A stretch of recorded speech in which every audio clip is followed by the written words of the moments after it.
হয়েছে কি জানেন, পিঁপড়া আমাকে একটা চিমটি দিছে, আমিও পিঁপড়াকে একটাই চিমটি দিছি। ওমা, দেখি মরে গেছে।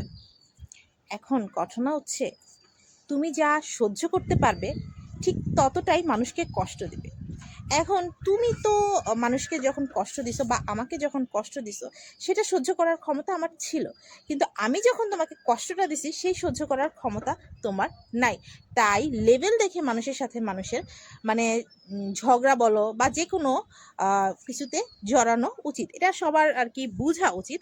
এটা আমি বললাম না যে আমার সাথে হয়েছে, বা এটা আমি দেখেছি অনেক সময় অনেকের সাথে হয়ে থাকে, যে ছোট হয়ে বড়দের সাথে খুব একটা লাগালাগি করতে যায়, তারপর দেখা যায় নিজেরই খুব একটা ক্ষতি হয়েছে, কিন্তু তুমি যখন লাগতে যাবে তখন দেখবা যে ওনার কিছুই হচ্ছে না, তোমারই হচ্ছে।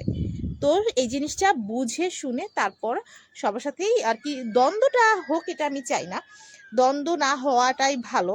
তবে এটা একটা মেসেজ যে তোমরা কারোর সাথেই আর কি ঝগড়া বিবাদ এরকম কোনোভাবে লাগতে যেও না।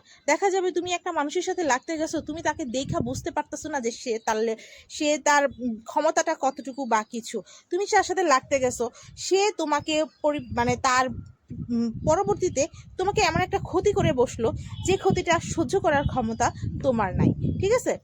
তো এরকম হওয়া উচিতও না, সবার সাথে মিলেমিশে থাকাটাই উচিত।